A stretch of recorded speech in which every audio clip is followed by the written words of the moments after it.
Good morning बच्चों। हमने पहले वीडियो में पढ़ा था हर्षाकरण की समझ भाग 1। अब हम भाग 2 पढ़ने जा रहे हैं, जिसमें हम आदिवासियों के बारे में पढ़ रहे थे। ठीक है, अब आदिवासियों के बारे में और आगे जानकारी प्राप्त करते हैं। आदिवासी और उसकी छवियां। आदिवासी और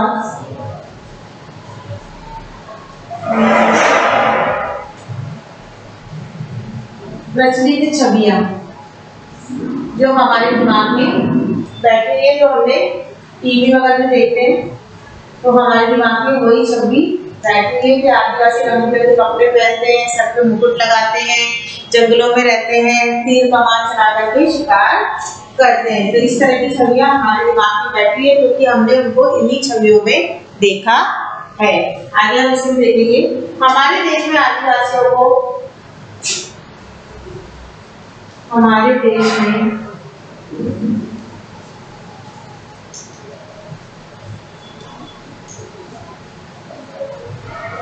आदिवासियों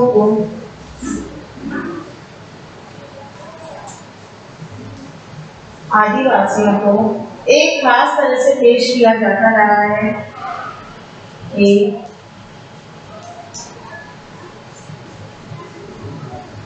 तरह से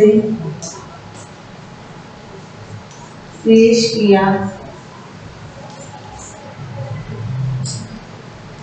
जाता रहा है। ठीक है, आदिवासियों को हमें देखा है कि एक विशेष तरह से क्या करते हैं, हमारे सामने पेश करते हैं। स्कूल के उत्सवों,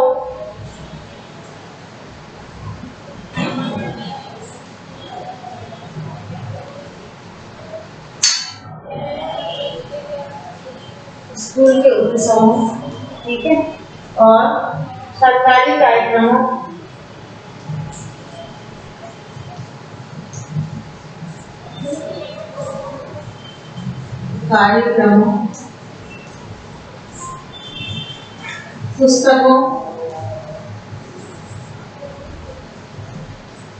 पुस्तकों में भी दिखाया जाता है। आदिवासियों की हमको पिक्चर दिखाई जाती है, तो अलग ही छवि दिखाई जाती है। पुस्तकों और फिल्मों में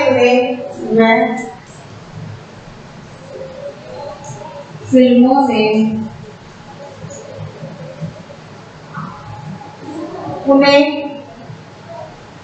सदा एक रूप में पेश किया जाता है।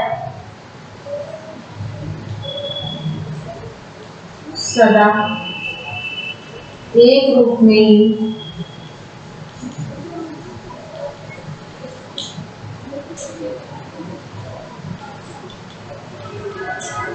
प्रस्तुत किया जाता है।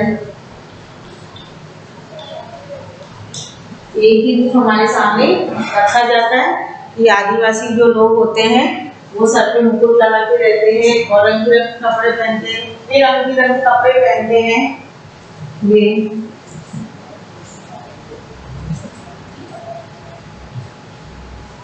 रंग बिरंगे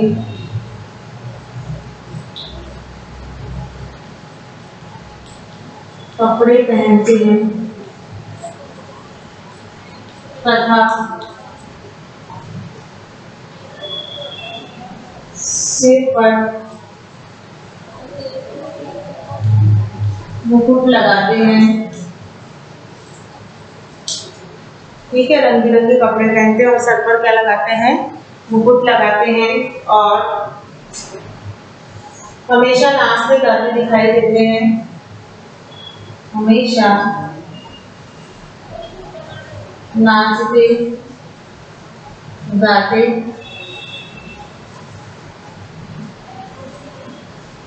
दिखाई देते हैं। हमेशा आपको दिखाई देंगे नाचते गाते हुए। ठीक है, और ऐसी छवि हमारे सामने रख देती है। इसके अलावा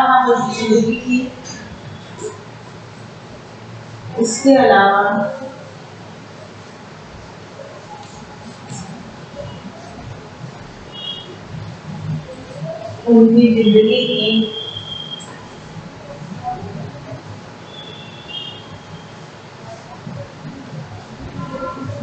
की सच्चाइयों के बारे में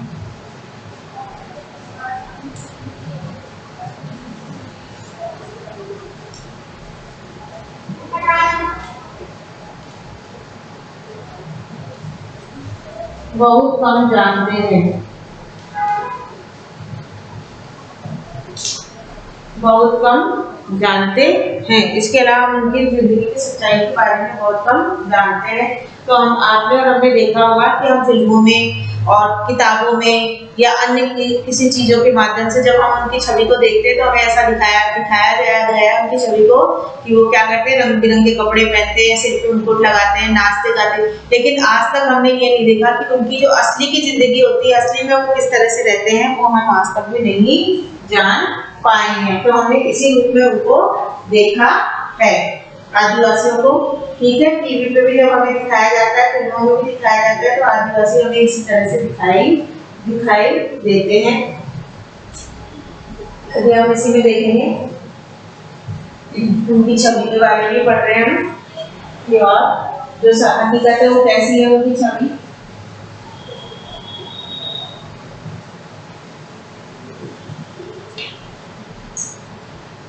इसलिए बहुत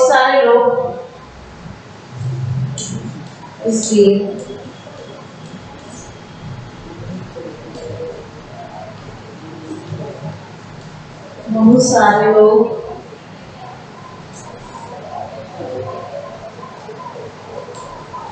इस गलतफहमी का शिकार हो जाते हैं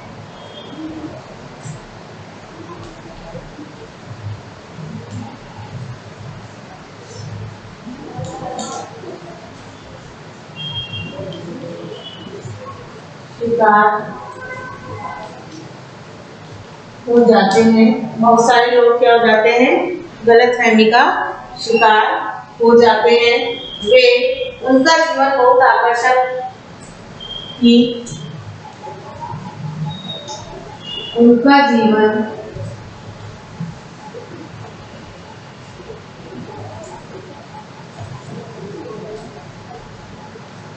बहुत आकर्षक है और पुराने किस्म का और पिछड़ा हुआ है। पुराने किस्म का और पिछड़ा हुआ है। उनका जो जीवन है पिछड़ा हुआ भी है, पुराने किस्म का है और पिछड़ा हुआ है। इसलिए आदिवासियों पर यह आरोप भी लगाया जाता है, आदिवासियों पर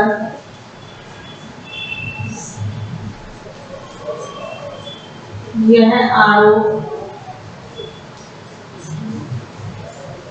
भी लगाया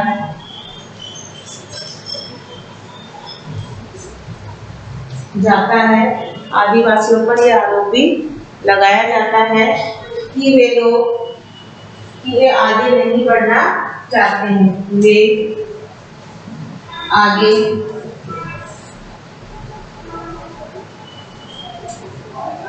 नहीं बढ़ना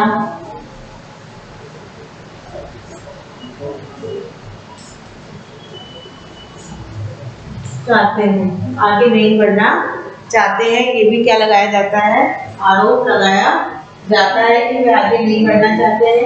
बहुत सारे लोग पहले ही मान लेते हैं कि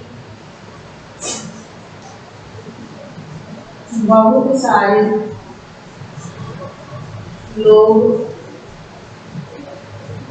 पहले ही मान लेते हैं कि बहुत सारे लोग पहले ही मान लेते हैं कि वे बदलाव या नए विचारों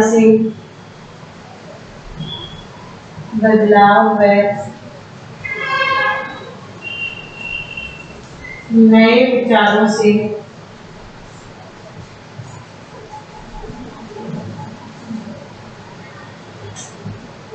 दूर रहना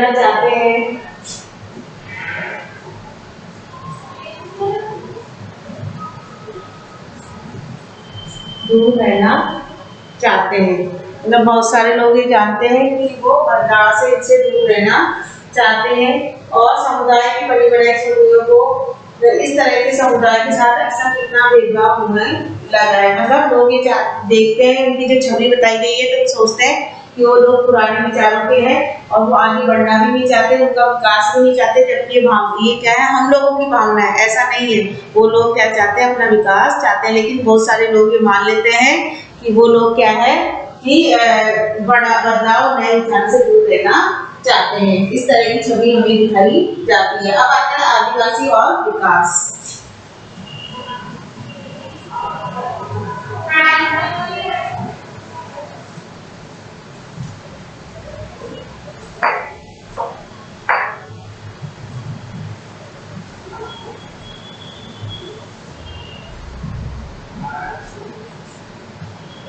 आदिवासी और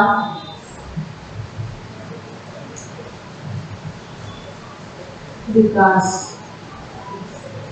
ठीक है, आदिवासी और विकास के बारे में हम पढ़ रहे हैं। आदिवासी और विकास उनका।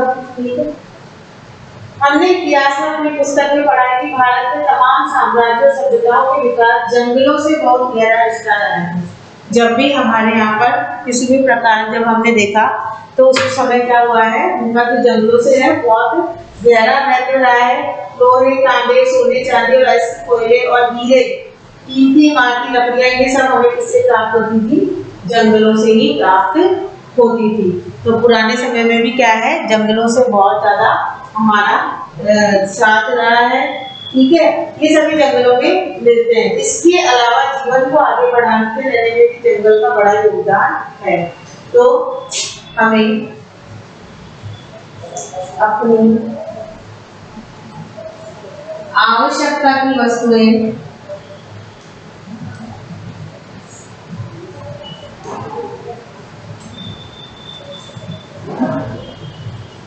वस्तुएं एवं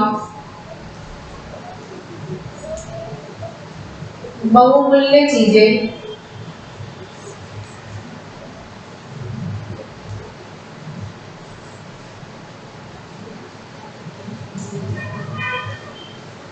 जंगलों से प्राचीन काल से प्राप्त हो रही है। प्राप्त हो रही है। प्राचीन काल से हमें क्या होती रही है? प्राप्त होती रही है, प्राप्त हो रही है। और ये सभी जंगलों में ही मिलती है। ये सभी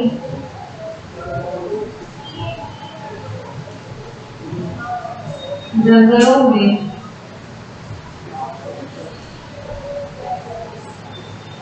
ये सभी चीजें हमें कहाँ से प्राप्त होती आ रही है? जंगलों से ही प्राप्त होती आ रही है, जंगलों से ही मिलती है। इसके अलावा जीवन के आगे बढ़ने में भी, इसके अलावा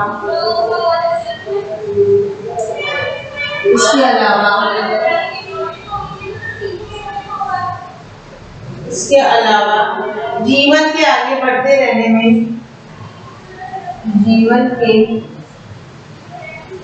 आगे बढ़ते रहने में, जीवन के आगे बढ़ते रहने में, मतलब जो जीवन है उसको आगे बढ़ाने में, बढ़ते रहने में जंगल का बड़ा योगदान रहा है।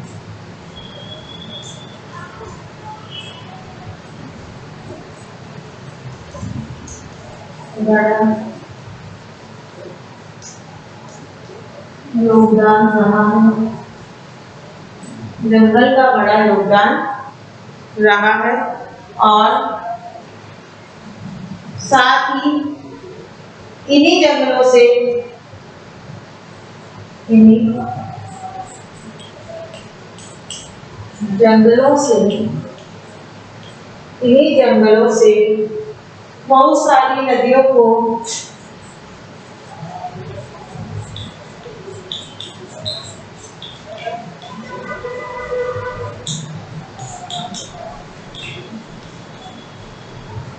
लगातार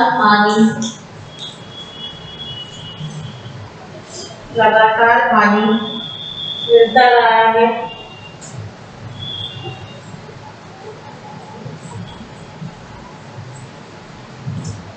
रहा है। और अब समझ में आ रहा है कि जंगल हमारी हवा पानी की उपलब्धता और गुणवत्ता भी गहरे तौर पर प्रभावित करते हैं। अब हमें पता चलता है कि जो जंगल होते हैं वो हमारी हवा पानी को किस प्रकार से प्रभावित करते हैं। इसी में आगे हम देखेंगे 19वीं सदी के आखिर तक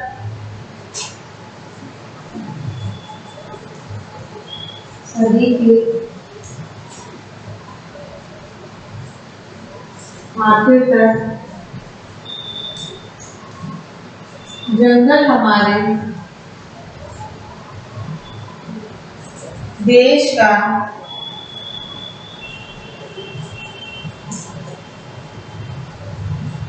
बड़ा हिस्सा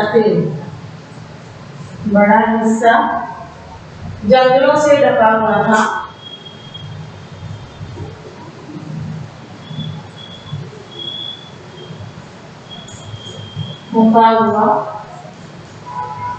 हाँ, 19वीं शताब्दी तक जो हमारा देश है उसका बहुत बड़ा हिस्सा जंगलों से ढका हुआ था। अधिक मात्रा में जंगल पाए जाते थे। इसी में आगे देखेंगे हम। तो हमने देखा कि किस प्रकार से जो आदिवासी जंगलों में रहते हैं, यहाँ तक कि हम लोग भी क्या है, अधिकतर सब लोग जंगलों से ही क्या है जुड़े हुए थे। यहीं से हमें हमारी बहुमूल्य चीजें और आवश्यकता की वस्तुएं प्राप्त होती थी। ठीक है,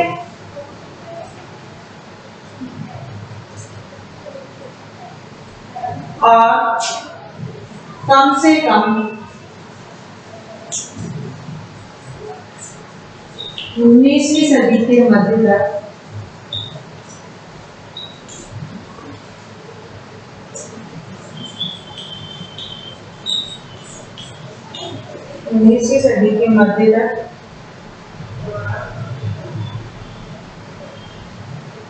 इन विशाल भूखंडों का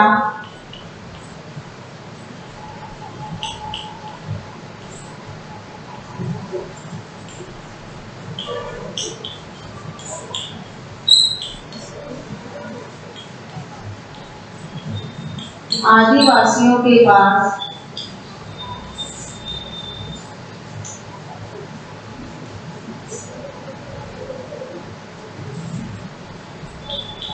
ज्ञान का भंडार था।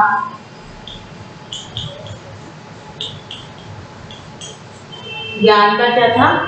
भंडार था आदिवासियों के पास में। इनके पास जानकारी थी कि कौन सी वस्तु जंगलों में कहाँ मिल जाएगी, तो उनके पास क्या था? ज्ञान का भंडार था। और इन इलाकों में उनकी गहरी पैठ थी। इन इलाकों में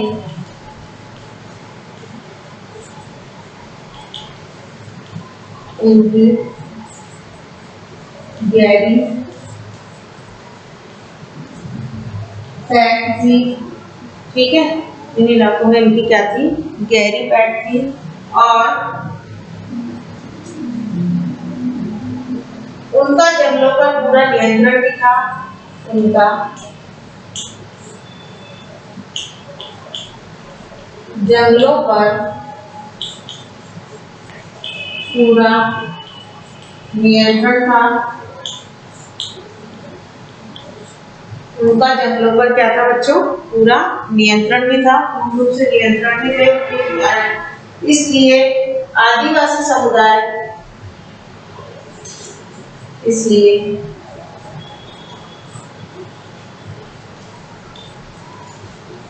आदिवासी जो समुदाय है रजवाड़ों और बड़ी बड़ी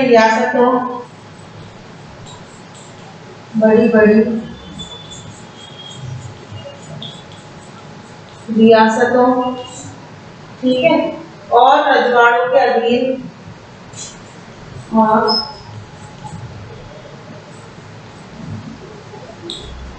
रजवाड़ों के अधीन नहीं थी।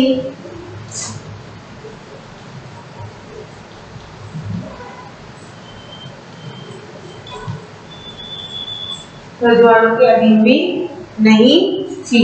ठीक है, तो बहुत सारी जो रियासतें थी वो रजवाड़ों के लिए अधीन नहीं थी, बल्कि बहुत सारे राज्य वन संसाधनों के लिए आदिवासियों पर निर्भर थे। बल्कि बहुत सारे जो रजवाड़े थे या राजा थे वो आदिवासियों पर वन संसाधन के लिए क्या थे, उनके अधीन थे। आदिवासी उनके अधीन नहीं थे, बल्कि वो आदिवासियों के अधीन थे। तो देखा बच्चों किस प्रकार से आदिवासी उस समय जानते थे। इसी में देखेंगे आगे।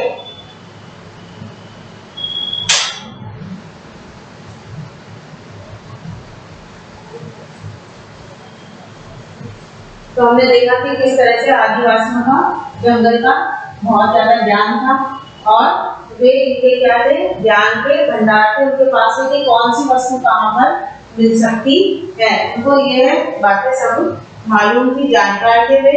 यह तस्वीर आदिवासियों की, यह तस्वीर आदिवासियों की, यह तस्वीर आदिवासियों की प्रतिनिधि छवि से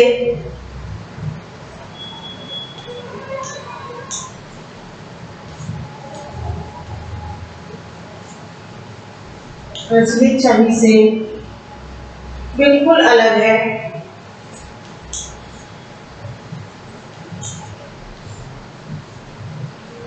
बिल्कुल अलग है। ये आदिवासियों से क्या है, बिल्कुल ही क्या है, अलग है। और उन आज में हसियाई और आज उन्हें हसियाई और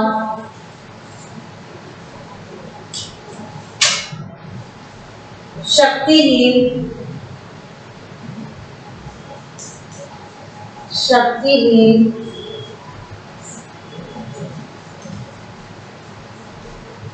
समाज के रूप में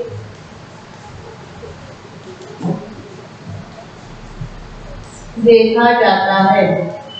यानी कि वो क्या है, समाज से अलग है, उनको हंसी पे डाल दिया गया है और उन्हें शक्तिहीन देखा जाता है आज कि वो क्या है, अलग है। और औपनिवेशिक शासन से पहले, जब अंग्रेजों का शासन था, औपनिवेशिक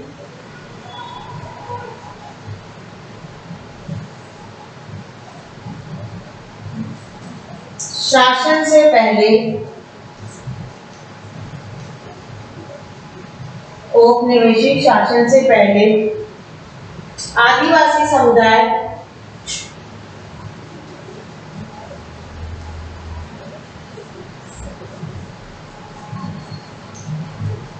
जो आदिवासी समुदाय के लोग थे, आदिवासी शिकार और चीजें बीनकर, शिकार और चीजें बीनकर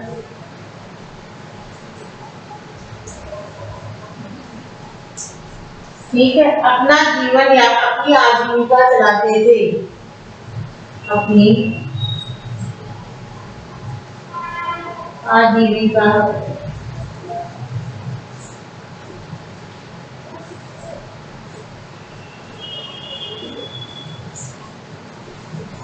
आजीविका चलाते थे। ठीक है, तो इस तरह से वे अपनी आजीविका चलाते थे, शिकार वगैरह करके और एक जगह ठहरकर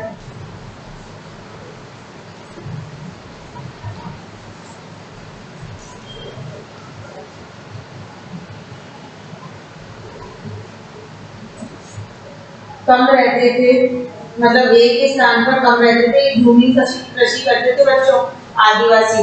कि हमने पहले भी पढ़ा है, भूमि की कृषि करते थे, यानी कि एक जगह जब खेती कर लेते थे तो उस स्थान को छोड़ करके दूसरे स्थान पर जाकर के कृषि करते थे। तो एक जगह टिक करके कम रहते थे। वे स्थान की कृषि के साथ लंबे समय तक एक स्थान पर खेती करते थे। हालांकि परंपराएं,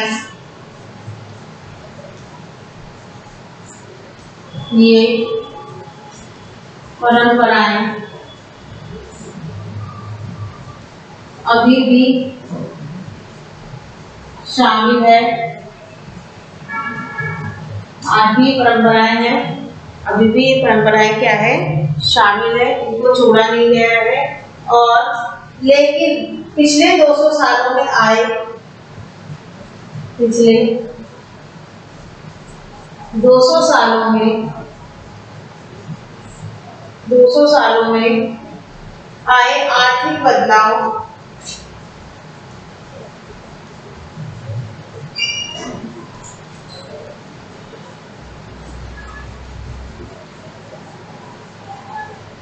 दो सौ सालों में क्या आ गए हैं, आर्थिक बदलाव भी आ गए हैं। तो पिछले 200 सालों में आए आर्थिक बदलाव, वन नीतियों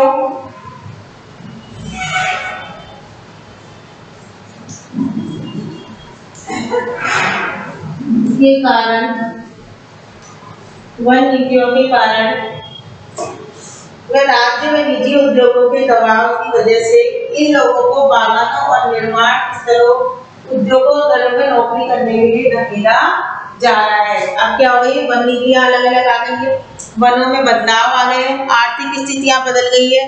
तो अब इनसे क्या करवाई जाती है, जो आदिवासी है उनसे उद्योग करवाए जा रहे हैं, कारखानों में इनसे काम लिया जा रहा है और घरों में मजदूरी करने के लिए इनको धकेला जा रहा है। तो इस तरह इनको क्या किया जा रहा है, हाशिए पर लिया जा रहा है। तो ये सब इन कारणों से क्या होता जा रहा है, आदिवासी जहाँ तक सीधी पहुंच नहीं है और आगे बढ़ते जा रहे हैं।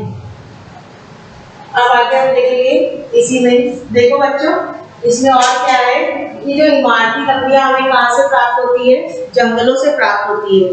तो इमारती लकड़ियां जो हमें जंगलों से प्राप्त होती है, तो इन इमारती लकड़ियों को प्राप्त करने के लिए क्या किया जा रहा है, जंगलों को साफ किया जा रहा है। तो जंगल हटाए जा रहे हैं, वहां पर भूमाफिया आ गए हैं, ठीक है। वो क्या कर रहे हैं, आदिवासी इलाकों के खनिज पदार्थों और अन्य प्राकृतिक संसाधनों को मिट्टी में भरवा रहे हैं। हमने पहले पढ़ा है कि जो आदिवासी लोग हैं उनके पास उनका ज्ञान का भंडार था, उनके पास उनको कई बहुमूल्य वस्तुओं की जानकारी थी कि कौन सी वस्तु कहाँ पर मिल सकती है, औषधियों के बारे में उनको जानकारी थी। और इसलिए इन जमीनों को खनन और अन्य विशाल औद्योगिक परियोजनाओं के लिए बार-बार छीना गया है। आदिवासियों से क्या है, खनन करने के लिए, यानी कि खनिज निकालने के लिए, जो बहुमूल्य वस्तु है उनको निकालने के लिए आदिवासियों से क्या कर लिया गया है, इनको छीन लिया गया है, ताकि क्या कर सके कि वहां पर औद्योगिक इकाई खुल सके, उद्योग खुल सके। और हमने इसमें देखा कि जो आदिवासी लोग हैं वो ताकतवर गुटों ने मिलकर हमेशा काम किया, काफी बार उनकी जमीन जबरन छीनी गई है। निर्धारित प्रक्रियाओं का पालन करते हुए आदिवासियों को क्या कर दिया गया है, जंगलों से हटा दिया गया है। उनको मजदूरी करने के लिए विवश इसलिए कर दिया गया है ताकि वो मजदूरी करते रहे। आदिवासियों के विस्थापित होने वालों में 50% ज्यादा केवल आदिवासी रहे। आदिवासियों के बीच काम करने वाले संगठनों की एक ताजा रिपोर्ट के अनुसार 79% आदिवासी थे, जो अब उनकी संख्या क्या होती जा रही है, कम होती जा रही है। तो आदिवासियों को क्या कर दिया जा रहा है, वनों से विस्थापित कर दिया जा रहा है। कम से कम जो 50% जो जनसंख्या है वो आदिवासियों के जंगल में निवास करती जा रही थी, उनको वहां से हटा दिया जा रहा है। तो इस तरह से हमने देखा कि किस तरह आदिवासियों को हाशिए पे धकेला जा रहा है, आदिवासी बढ़ते जा रहे हैं। और बच्चों साथ ही साथ देखो क्या होता जा रहा है कि आदिवासियों के बीच काम करने वाले संगठनों की ताजा रिपोर्ट के अनुसार विस्थापित हो गए हैं। पूर्वोत्तर भारत में उनकी जमीन लंबे समय से सशस्त्र बलों और उनके बीच चलने वाले टकराव में चली गई है। मतलब कई चीजों ने, जैसे औद्योगिक इकाइयां खुल गई है, सशस्त्र वर्ग के लोग रहने लग गए हैं, खनन के लिए क्या किया जा रहा है, उनकी जमीन छीन ली जा रही है। इसलिए आदिवासियों को वहां से निकाल दिया जा रहा है, जहाँ पर वो जंगलों में निवास करते थे। अब जंगलों की क्या की जा रही है, अधिक से अधिक मात्रा में कटाई की जा रही है, क्योंकि आपको पता है कि जनसंख्या बढ़ती जा रही है, उनको रहने के लिए स्थान की आवश्यकता है। लेकिन आदिवासी क्या करना चाहते हैं, अपने पुराने परिवेश में ही रहना चाहते हैं। और हाँ, अधिकतर लोग क्या है, उनको नए परिवेश में शामिल नहीं करना चाहते हैं। उनको क्या रखा जा रहा है, समाज से अलग रखा जा रहा है, ताकि उनको हाशिए पे धकेल दिया जा रहा है। पहले उनकी 19वीं शताब्दी से पहले उनकी बहुत आवश्यकता होती थी, क्योंकि उनको सभी चीजों की जानकारी होती थी और राजा महाराजा भी उनसे समय समय पर जानकारी लिया करते थे। लेकिन अब स्थितियां परिस्थितियां बदल गई है, अब आधुनिक युग आ गया है, इसलिए उनको वहां से हटा करके नई नई औद्योगिक इकाइयां खुल रही है। तो हमने देखा कि हाशियाकरण की समझ में भाग 2 पढ़ा। अब इसका भाग 3 हम अगले वीडियो में पढ़ेंगे बच्चों। इन दोनों भागों को आपको पढ़ना है। धन्यवाद।